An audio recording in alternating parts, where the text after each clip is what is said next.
All right, guys, live right after the Cavs game. Justin Coffin bringing on Greg Kirchner. We are live here. It is Wednesday, October 22nd, 2025. Cavs, unfortunately, just dropped their opening game of the year, but not a huge deal. Without Darius Garland, without Hunter, without Strus. A terrible first half, but finally started getting after it in that third quarter and then just kind of fell a little bit flat in the fourth. Not a huge deal, but Greg, welcome on, and initial thoughts of the Cavs opening night game. Yeah, it was a bit of a tough first game. Like you said, we're down some guys, and almost like I think with the rotations a little bit, it was almost played like an extension of the preseason in some ways. I mean, we a lot of guys like Tyrese Proctor and some of the young guys getting run, like, in I would say critical situations, but in different parts of the game. And, it was just one of those where you go down early, you play a bad first half, and I think we came back, 2 or 3 times from being down 10 plus, but just couldn't quite get over the hump. But, I think this team will be fine, a lot of depth, and, trying to figure the rotations out. So, no concerns. Knicks are a tough team, but I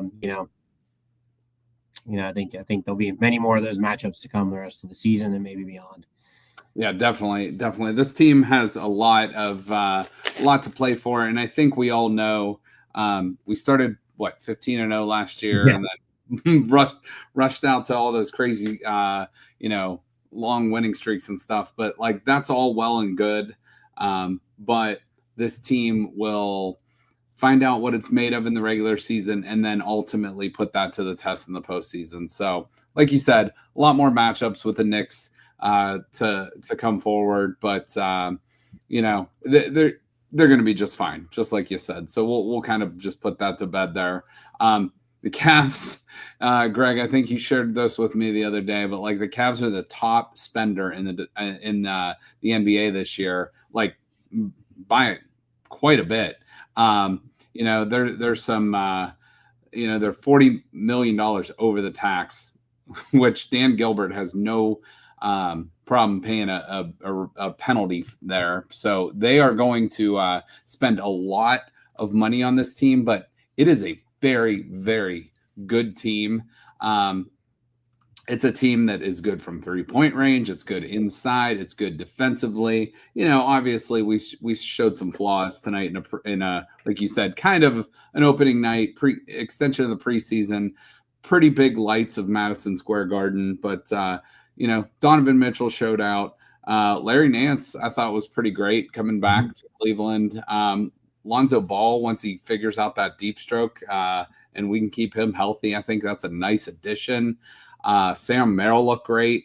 And once you get people like to rag on Darius Garland, but that dude is like one of the top 5 point guards in the NBA, and he can fill it up too every night. So the only guy I think you and I were a little disappointed with tonight was Jared Allen for, maybe some betting reasons, but also like he just like that little like mic'd up segment before the game kind of like irked me a little bit. He's like, man, these lights are a little bit brighter than I just didn't like that. So yeah, unfortunately the lights have been a little bit too bright for him in the in some of the big games, but like I was kind of watching him for the reasons you mentioned, and it was like, Towns just put a body on him and really just shut him out off of the boards. And what did he have? 4 points, 4 rebounds. I mean, he's a high effort guy. I mean, he should, just with his length and what we have around this team, I mean, he really should be cranking out double doubles like they're nothing. So you need a little more out of those. You need you need the easy buckets. You need the offensive rebound putbacks. You need the alley oops.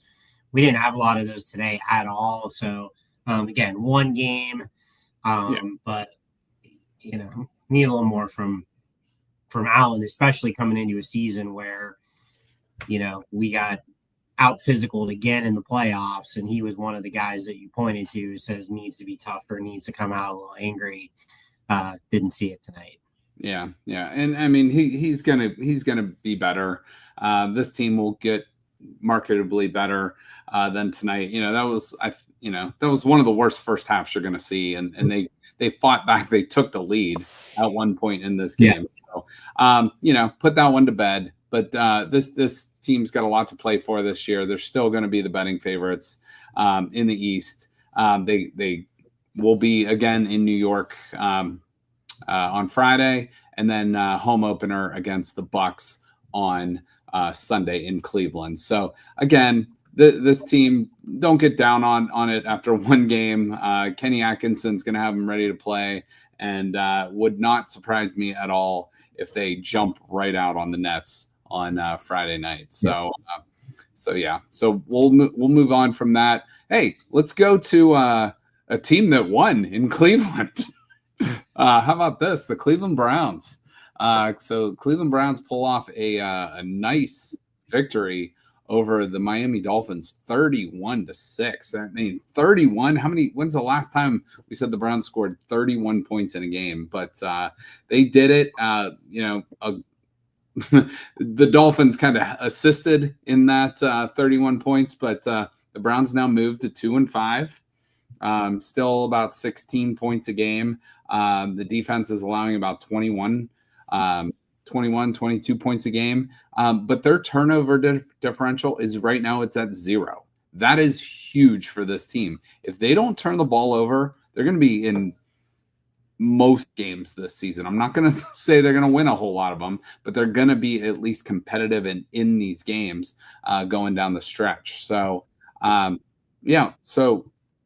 the numbers aren't going to blow you away. The weather was a little bit weird in Cleveland this past weekend, not quite as bad as they thought, but total yards, about 100 passing yards, 100 rushing yards, but nothing crazy. But you didn't turn the ball over. You ran the ball, you controlled the clock, and you forced the Dolphins to make stupid mistakes. And again, good teams, well, sometimes a bad team finds a good way to win, but bad teams find a way to lose. And the Dolphins this year are definitely a bad team. And I think the Browns, you can see the different level of, A, B, C, D, E, however you want to categorize it. The Browns are not definitely in that bottom group, but the Dolphins look like a team that has kind of like lost its way. So thoughts on this game? Yeah, it was. The Dolphins always get that mantra of like can't play in bad weather, and there's a reason why they get that mantra because it's generally been found to be true. And yeah, ugly conditions and just the ugly performance from Miami, but also again, the defense showed out. I mean, we forced 4 turnovers. Some of them were, he said, maybe handed to us a little bit on a silver platter, but you don't want to take anything away from the defensive effort. Defense. Running the ball, Judkins 3 touchdowns, broke a long one. And Dylan Gabriel again, like it's not sexy. We know the conditions weren't good, but he was 13 for 18, 116 yards, and another big 0 on the interception side. He didn't turn the ball over. It's 3 games now he hasn't turned the ball over. So he's continues to give this team an opportunity to win. Obviously, in future games and in some of the previous games, he's going to have to make some more plays. He was able to not be, this game was the way it fell. He didn't have to really make any plays, but, taking care of the football, one guy did it, one guy didn't. And the guy that didn't do it is making a hell of a lot of money and has been around in this league a lot longer. So, again, it always feels good to get a win. This was one that was obviously needed. We got it, it doesn't happen often here. So you enjoy them and it feels good. So one thing I do want to say is, especially coming as a coach, I've had good years, I've had bad years, record wise, up and down, and I think coaches will tell you this is, the coaches take home the losses more so than they enjoy the wins. So what we need to do more as Browns fans is celebrate these wins. Like I listened, and I'm getting ready for work on Monday morning. It's like 6:30. 7 a.m. And I'm hearing people call in like Cleveland radio stations bitching to Ken Carmen and Lima about like, why didn't Shador Sanders get in the fourth quarter? You know what? Maybe let Dylan Gabriel enjoy his first win and take the knee on the last couple, snaps. It's like enjoy the victories. We suffer through so much defeat. You gotta enjoy the victories and quit bitching about every little thing. This team it's like raining. It's raining sideways, so maybe that might not be the best time to bring Shador Sanders in for his first NFL action. But yeah, I know. It's as we know in this world, you can you can complain there. There's everything that happens. You can complain about something, or you can choose to kind of look at the positive side of it. And as Browns fans, there's plenty to complain about, and we do plenty of complaining. But shit, when you win 31-6, it's just we might not, maybe we don't have to openly celebrate it and cheer and go crazy, but let's hold off on the negativity when you win a game like that, because it's that happens very often. Now Billy says Sanders is going to be good.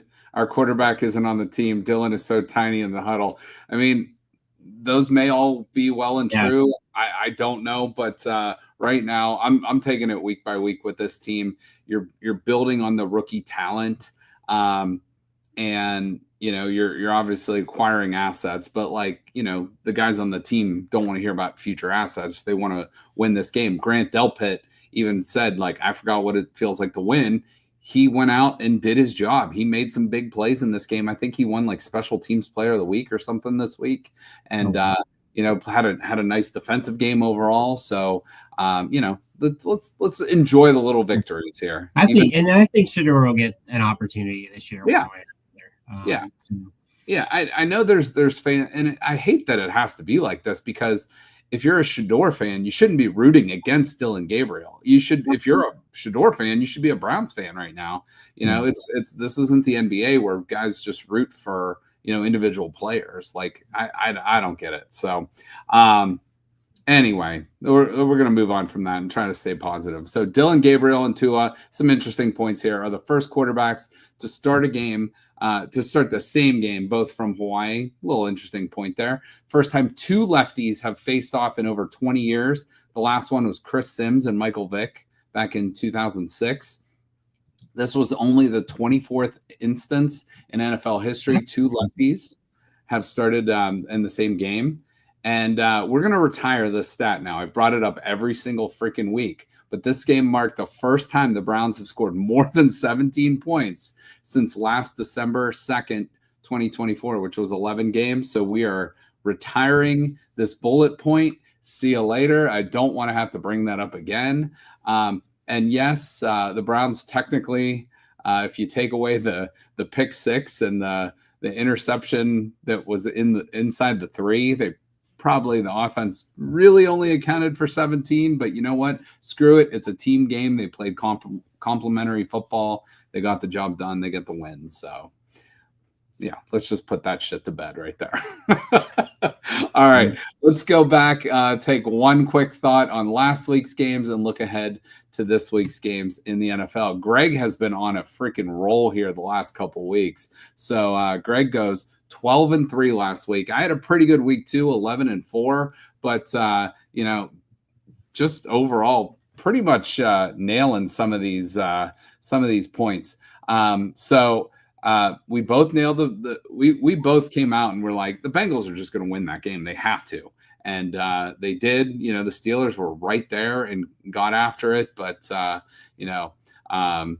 got the job done. And overall, a pretty decent slate there of games, but those were our picks from last week. So let's go on to a 2-minute drill here and one final thought from week 7. So let's start with that game. Steelers lose to the Bengals 33-31. Your thought? Yeah, I mean, it turned out to be one of what will probably end up being one of the 5 or most 10 best games of the year. Just a phenomenal, both sides.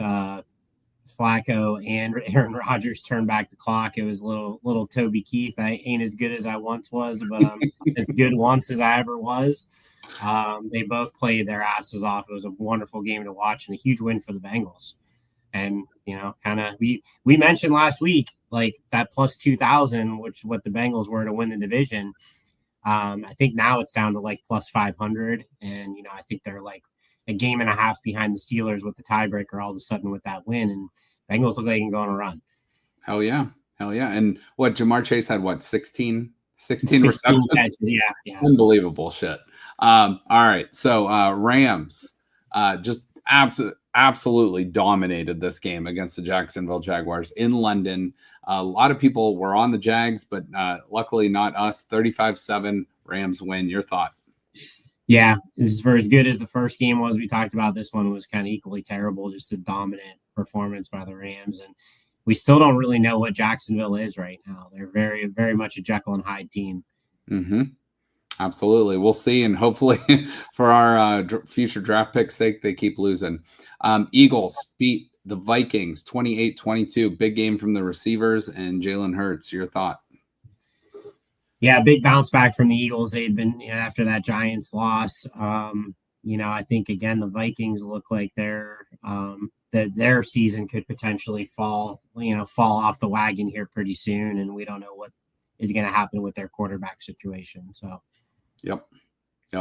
Browns' next opponent, Patriots, beat up the Tennessee Titans, who right now the Titans look by far the worst team in the league, in my opinion. But 31-13, I did not watch any of this game, but any thoughts from this one? Yeah, I think Patriots 5-2 first place, and they have a really favorable schedule and, look like a playoff team right now. And Drake May looks like a top 5 quarterback. And yeah, the Titans suck. Yeah, it's good the Patriots finally got a decent quarterback in that building after all these years of being down. We already talked about our game, but before that, Panthers 13-6 over the Jets. Not a fun watch, I'm sure there, but Jets there's another. So it might be Titans, Jets for maybe the worst team in the league with the Dolphins there. Yeah, just there's not even much to say. Just an awful game. But Carolina is 4-3, which is surprising.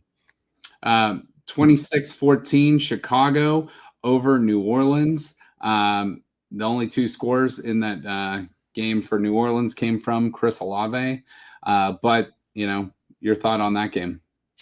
Yeah, Bears looking really good. They had a big game against the Ravens this week, but they look like they potentially could make a wild card run here as well. Absolutely. Caleb Williams, still not sure about him, but that team looks pretty frisky. I'll just say that. All right, Chiefs, big win over the Raiders, 31-0. So Chiefs look to be back to maybe the most dominant team in the NFL right now. Yeah, they're absolutely clicking on all cylinders, and Rashee Rice came back and went right into the fold. I think he scored twice. Raiders didn't put out much of a fight in this game, but the Chiefs are very dangerous. And with all these teams kind of going up and down in the league, they kind of look like right now is as good of a Super Bowl bet as anybody. Yep.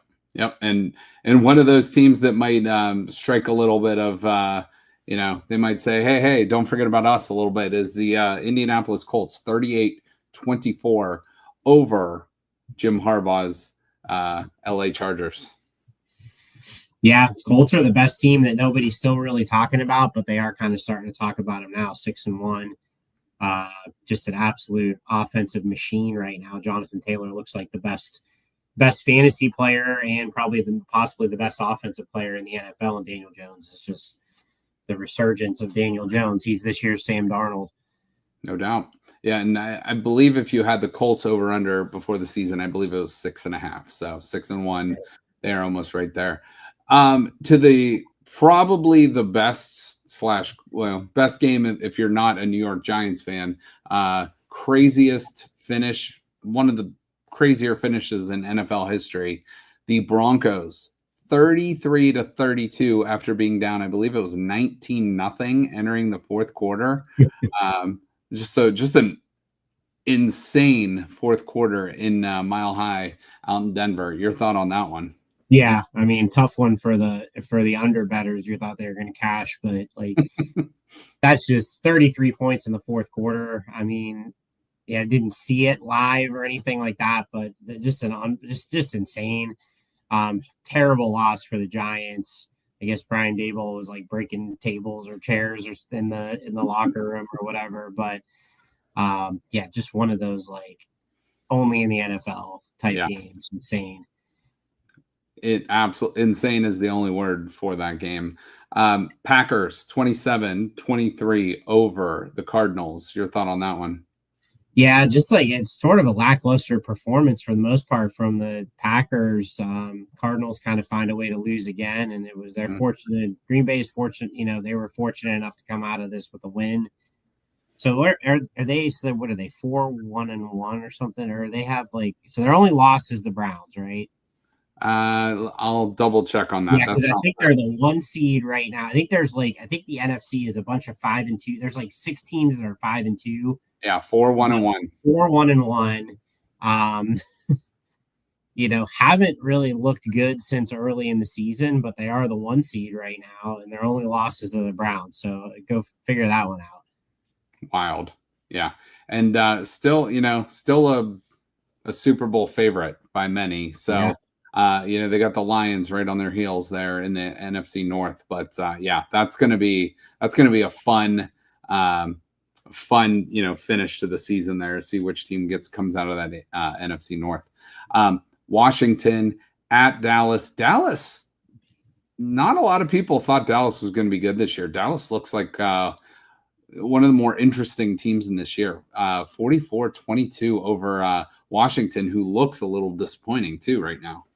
Yeah, Daniel's hurt again. It's kind of like I think a lot of people, it was kind of a thing like Washington's going to fall back a little bit because they kind of overachieved last year, but they may fall all the way back to being out of the playoffs. And the Cowboys, on the other hand, they're one of the top 3 offenses in the NFL right now, and maybe they're regretting trading Micah Parsons because they're struggling on the defensive side of the ball. But I mean, the way they score.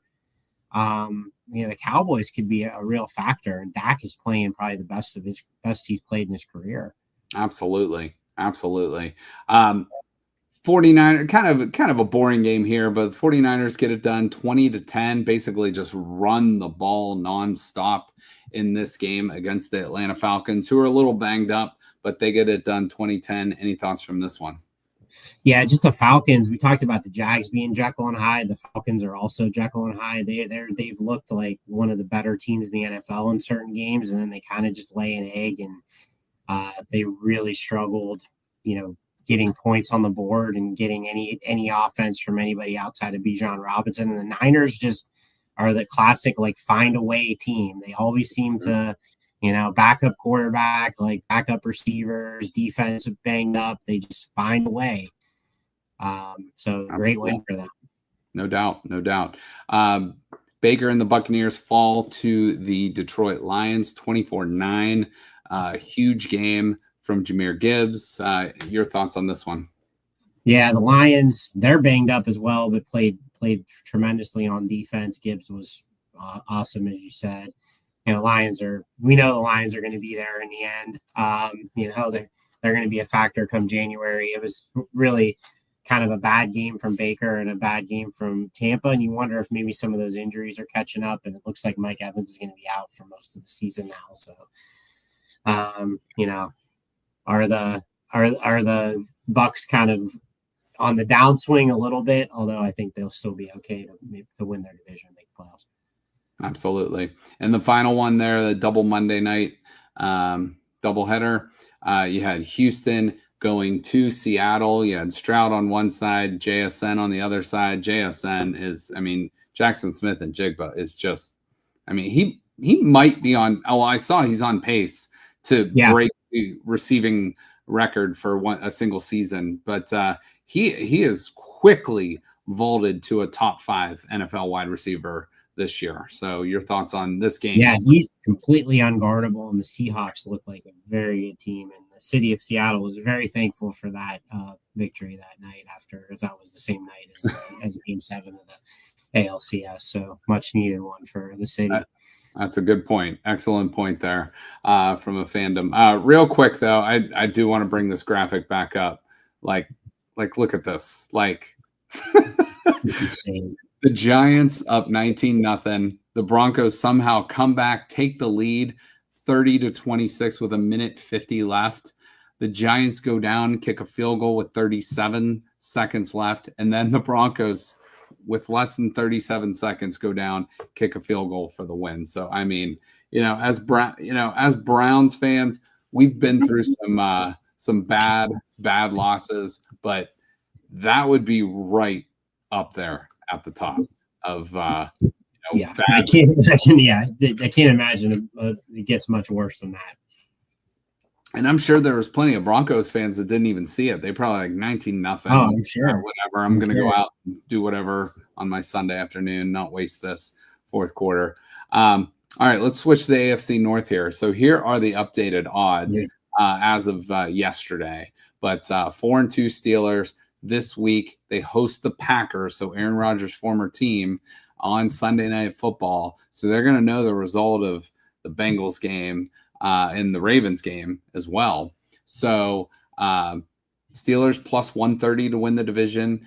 Bengals still, and Joe Flacco had that great resurgence, great game. He's got a couple nice receivers to throw to. They're plus 450 at 3-4 to win the division. Browns not getting much love, but that's okay. We're not expecting to win the division. 2-5. They're plus 2,500. And then down there at the bottom, too, the Baltimore Ravens, 1-5. They host the Chicago Bears. Probably a must-win. I don't think you're going 1-6 and making the playoffs, but a 2-5 team, and if the Steelers somehow lose and go 4-3, I mean, you're only 2 back at that point, or 2.5 back, whatever. So it's they're plus 135. So basically the same odds as the Steelers with 3 less wins to win. What's your thoughts on what Vegas thinks of their chances? Yeah, I mean, it's crazy, but what I will say is, like, they have a tough game against the Bears. The Bears are playing well. Ravens defense is still depleted. As far as I know, Lamar Jackson will be back. Yep. They're coming off a bye. They're favored in this game, but their margin for error is down to nothing. So they lose this game. They're 1-6, and I'm not sure you come back from 1-6. So yeah, that'd be scary. I was actually going to ask you, if you had to bet one of those, which one would you bet? I feel like I would bet the Ravens, but I kind of want to know if they're going to beat the Bears first, because I really think there's a chance they lose that game. If they lose that game, I think they're out. But if they can win, I think they'll get rolling. I think, like, I hate this phrase, but I'm going to say it. I think, like, gun to my head, I'm in the Steelers, as much as I hate saying that. Yeah. Because, I mean, simply just the math is on their side. And like you said, Lamar Jackson's back, but that doesn't fix that defense that's given up a ton of yardage, a ton of points. So, I'd as much as I hate to say it, I'd take my chances with the Steelers. Or, you know what? I don't know what your the benefit is with the gun to your head at plus 2,500, but I get some more incentive on that kickback with the taking the Bengals too. I know I'm not taking the Browns to win the division, but so it'll be interesting. But let's go to our picks this week, see what we think. There are 6 teams on bye this week. So Cardinals, Detroit, Jacksonville, Las Vegas, LA Rams, and the Seahawks are all on bye. So what is that, like 13 games then this week? So tomorrow night, you got Minnesota at the Chargers. We're both on the Chargers. We actually only differ on one game this entire week. I am on the 49ers. The road team, Greg, is taking the Houston Texans. The home team there, pretty important game for the Texans if they even want to. If they lose that game, they're pretty much done. But 49ers, like you said, they're kind of like the Frankenstein team, or like vampire team that, like, doesn't, you think they're dead, but they don't really go away. They always kind of find a way to pull it out at the end. So, but like Greg and I are both on the Falcons at home over Miami. I think that's a Europe game, I think. Oh, is that a Europe game? Okay. Okay. Well, that'll be a fun trip. I think. Or maybe not. I may be wrong with that. We'll check on that. But either way, like either I don't care where it's played. I don't care if it's played in Boardman High School. Yeah, scrap that. That's in Atlanta. Okay. Mike McDaniel probably wishes it was being played on Mars. But yeah. Oh man, but either way, like we're both on the Falcons, the Bengals. We're both taking the Patriots to kind of like tip our hats. We'll talk about that game in just a minute here. We're both taking the Eagles, the Bills, the Ravens, the Bucks, the Broncos, the Colts, the Packers, and so we're both on the Packers over the Steelers, and we're both on the Chiefs. Hosting Washington. So that's a look at our picks this week. We'll talk more about those at some point for the season overall. Not too bad. Again, once Greg's got a three game lead on me. So, and you started real slow this season. Yeah. And, you have really just lit it up the past few weeks. All right, let's go to our game here. And these odds were as of Tuesday. Or yesterday, I should say, yesterday morning. So again, 7 points sounds about right, for this game. Patriots looking really good, looking like a solid playoff team. The Browns coming off a nice win, but again, not quite the experience, or consistent success that you want to see to pull out a victory. So again, you're going to be going against some familiar foes in this game. Mike Vrabel, who was in the building all of last year, Josh McDaniels, both of those guys, by the way, from the 3-3-0. I think Vrabel's from Canton, and I went to Walsh, and Josh McDaniels is from Canton McKinley. So, a couple of guys from Northeast Ohio right there. Travion Henderson, the Buckeye running back, who's not getting a ton of action, but he keeps falling down. I don't know how much of the field he saw last game. I think he's down to being their third or fourth running back, which is kind of crazy. It is wild too, because he looked like the most lightning electric player in the NFL in the preseason, but Yeah, well, we had a lot of people, myself included, was kind of lamenting that we didn't draft Henderson over Judkins, and clearly that is completely turned on its head. So yeah, there must be something going on there, that why he's not getting getting action, but it's very surprising because there was a lot of excitement, both from a fantasy standpoint and just an overall Pat's fan base standpoint going into the season, especially after the preseason that he had. But absolutely, yeah. So business. So if he does pick it up, let's hope it's starts the week after this one. And also you got the backup quarterback Josh Dobbs there. I think he's some sort of rocket scientist as well on the side. And then you got Austin Hooper, former Browns tight end. So real quick series history here. Patriots lead 14-13 in their 27 matchups. Browns are 1-0 and that was actually Bill Belichick coaching the Browns against the Patriots in, I think it was 94. So Browns are 1-0 against the Patriots in the playoffs. But the last matchup, the Patriots won I think it was 2022 in Cleveland, 38-15. But the Patriots have won 10 of the last 11. And the Browns have not won a game in New England since 1992. So it's been... Yeah, when you look at that, you forget. I mean, I think people younger than us just don't remember a time when the Patriots weren't good. But yeah, when you go pre the Brady Belichick era, the Patriots were kind of a laughingstock of the NFL for the most part for 70s, 80s, 90s, really. So clearly that series has turned on its head. But if they've won 10 out of 11, certainly we got off to a good start in the series. But things have definitely flipped between these two franchises in the last 25 years, to say the least. So we both picked the Patriots to win, but go ahead and give me the total for this game is 40 2.5. Give me a score prediction for this week. What do you think? Yeah, I'll go. I think I know I said this with Detroit, but I think we'll keep this game relatively close. I mean, New England is good, but they are young. Mm-hmm. And Drake May has been phenomenal, but maybe he's due to make a few mistakes that he hasn't made so far this year. But I'll say 20-17 Patriots. Okay, real close. Real close. I'm going to go with 24-14 Patriots in this game. And again, hopefully we're wrong, but we've been right on the Browns pretty often this year. So, but either way, hopefully the Browns can keep it close, and we'll take our chances if we're going to the fourth here. All right. So we try to talk on this show. We try to talk Cleveland sports. We talked a little bit of Cavs to open the show. We talked Browns. Now, there's no Cleveland Guardians to speak of, but I do want to touch a little bit on the World Series. So right now, we got the Dodgers and the Blue Jays.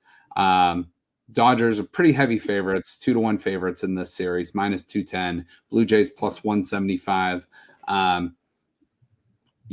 Basically, I guess just give me a quick who do you think is going to win and why? Yeah, I think right now, I mean, the Dodgers just look like an absolute juggernaut. There are a lot of question marks with the Dodgers going into the playoffs, primarily with their pitching staff. Because their lineup is obviously a strong suit, but what has kind of developed in the playoffs is this like four-headed monster that they have of Blake Snell, Yamamoto, Tyler Glasnow, and Shohei Ohtani. I think their ERA in the postseason is like 140. So when you're pitching at that level and you have the lineup that they have, they're incredibly hard to beat. They've been there. They're battle tested. When they won the pennant, like there's a lot of jokes going around. It like looked like they won a regular season game in July. Like the right fielder tossed the ball in the stands, and they just kind of walked out there and high-fived each other and shook hands, and it was like a normal game. And it's like they're just, they're built for the World Series. This is their goal. So I'm going to go Dodgers. I'm going to say Dodgers in 5. I'm going to say they'll close it out in LA and not bring it back to Toronto. But that is, I guess, really the one thing the Blue Jays would have going for them. Besides the fact that they're an incredible hitting team and they have a great support system and they're a great home field, and they do have home field in the series, and that's probably really the biggest thing going for them. But love to see it be a series. I'd love to actually see the Blue Jays pull it out, but I'm going with Dodgers. I couldn't agree more. I want the Blue Jays to win, but I just don't think it's I don't think it's in the cards. So yeah, I like the Blue Jays to win. I actually wrote down Blue Jays in 5, or I'm sorry, Dodgers in 5 as well over the Blue Jays. So I'm gonna agree with you on that pick. Before we go though on this show, I do want we have to talk about this for 2-3 minutes at least. But Shohei Ohtani. So Greg and I are actually this past weekend we were actually in Madison, Wisconsin. So a bunch of Brewers fans watching, at sports bars, watching this game. Game 4 of the NLCS was last Friday. And then Shohei Ohtani goes out. He throws 6+ innings of 2-hit baseball, no earned runs, 3 walks, 10 strikeouts on 100 pitches. To top that off, he goes and leads off the game with a solo home run. He then follows that up with a 469-foot home run, which is only the 7th home run ever to leave Dodger Stadium. And then he follows that up with a 427-foot shot. I mean, was that the greatest performance of all time by a baseball player? Yeah, and I think you can argue it's the greatest game performance by any team sport athlete possibly ever. It's just it's a 1-of-1 performance. I mean, as we know, he's a 1-of-1 player, but this is just like to be able to do. I mean, just to be able to go out and pitch and hit like at the level that he does is a marvel, obviously, and nobody does it, and nobody's done it really since Babe Ruth. but then to be able to have frankly historical games on both on in each category, because I think I saw something where it's like there's only been like 27, I think it was like 27 outings of 6 innings plus 10 strikeouts plus and no runs in the playoffs, and there's only been I think 14 games where somebody's hit 3 home runs in a playoff game. Well, he did both, and he did it in the same game. It's just it's a one of one. I mean, there's no other way to put it. You put it up against Wilt Chamberlain's 100-point game, any individual effort in any game, and you just marvel at it. The guy is just, you're truly watching greatness. You're truly watching possibly, possibly the greatest baseball player ever to live. Yeah. Yeah. And he came into this series like as cold as you can be, or it was like cold as he's ever been. And just to see, it was just like he hit another one, it was just like you couldn't even believe it. And we all know there's been 3 home run games in the playoffs. There's been 12 total, or 12 different players have done it. Reggie Jackson's probably the famous one with the Yankees, but I mean, he also didn't pitch. He also didn't strike 10 guys out. Babe Ruth, I'm sure, again, we're talking something that happened over 100 years ago with Babe Ruth too, to be a pitcher and an elite hitter. And, it's just not something, in baseball, or I'm sorry, in football, guys play one way. You're playing defense or offense. In basketball, guys are playing both ways, but usually, you're not going to get like these crazy standout performances on both sides of the ball. But like this is just complete dominance on both ends. And I don't even have anything to compare it to. That is the interesting thing. There really isn't a comparison. I guess you could say, well, Travis Hunter could catch like 15 balls for 250 yards and 4 touchdowns and get 2 pick sixes or something, maybe. And garbage time for the Jaguars. Yeah. or Colorado. And I think 2 things. One is and maybe it's just because, I think the NFL, and even to an extent the NBA with all the star power, probably are the most famous leagues in the country. And baseball is America's pastime, a lot, has a lot of love. But I weirdly, I just still don't think it's talked about enough. Like if the equivalent to this happened in the NFL, like I think it would be the dominant story for like a week on First Take and everything. You wouldn't stop hearing about it. Right. And I think too, and this is not to demean any, I think that like a casual baseball fan or somebody who's like, oh, I like to watch baseball in the playoffs, probably just doesn't fully comprehend how ridiculous this is, because it's like, oh yeah, he pitches and hits. Well, like I go to my son's little league game and they pitch and they hit. It's like, and that is not, again, that's not necessarily criticism or demeaning. I just don't think, unless you're really, unless you're a real fan of Major League Baseball and and watch it a lot, then you probably might not fully comprehend how insane it is just to be able to hit and pitch at a medium high level, let alone do both at the highest level. This guy is a top 10. This guy would be, if he focused on pitching, he would be a top 10 starting pitcher in the major leagues. And well, he's a top 2 hitter. So like whether or not he focuses on pitching, so it's like, it's one thing to do each of them, which nobody does. It's another thing to do each of them at a level that is individually elite. And it's just incomprehensible. 100%. I tried even looking up like Babe Ruth stuff, and like a lot of people say like 1916 and 1921 were his peak seasons, and there were some great numbers in there. His ERA was ridiculous.